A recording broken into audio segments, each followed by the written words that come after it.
Warning: this speech contains references to suicide and mentions the name and image of a deceased Indigenous person, JC. Today we gather not just to mourn, but to speak. To honor the life of JC. To say her name. To tell her story. A story that should never have ended the way it did. JC was a daughter, a sister, a niece, a cousin, a friend. A Yamatji woman who carried with her the history, strength, and survival of her people. But on that day in September 2019, on a street in Geraldton, her life was taken from her. She did not die in an accident. She did not die in her sleep. She died in the street, shot by a police officer sworn to protect.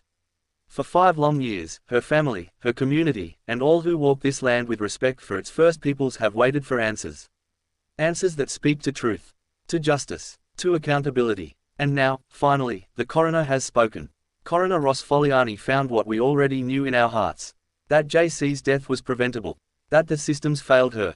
That the people sworn to protect her, to keep her safe, did not do enough. JC was in pain. She was calling out for help. Instead of help, she faced bullets. Instead of care, she faced force. Her life, her story, deserved more than this. Her sister, Bernadette Clarke, stood before us all and spoke with courage, with grace, and with heartbreak.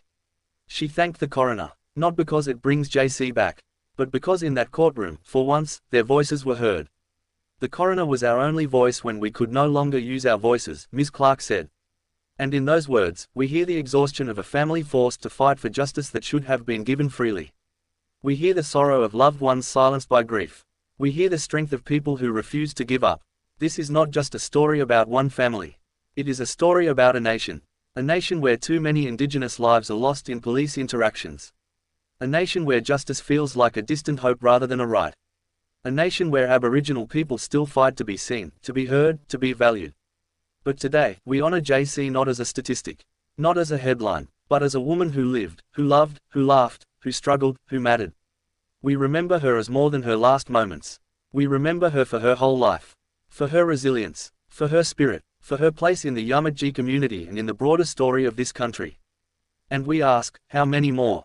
How many more Aboriginal women and men must die before we see real change? How many more inquests must tell us what we already know? How many more families must bury their children, their sisters, their brothers, before we say, enough? We cannot undo what happened to JC. But we can honor her memory by demanding better. By demanding police are trained to de-escalate, not to shoot. By demanding mental health crises are met with care, not guns. By demanding that Indigenous lives are treated with the dignity and respect they deserve. By demanding that justice systems listen to Aboriginal voices, not only in death, but in life. The coroner's findings tell us that JC's death was preventable. And if it was preventable, then we must prevent the next one. We must change how we respond to people in distress. We must change how we treat Indigenous Australians. We must change how we value life. This is not the end of JC's story. Her story will live on in every fight for justice. In every call for reform. In every step towards reconciliation and truth. Her family, despite their grief, stand tall today. They remind us that justice is not a moment, it is a movement. And that movement must continue. Today, we speak JC's name. Tomorrow, we build a future where no more families face this pain.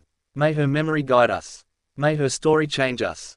And may justice, one day, finally come.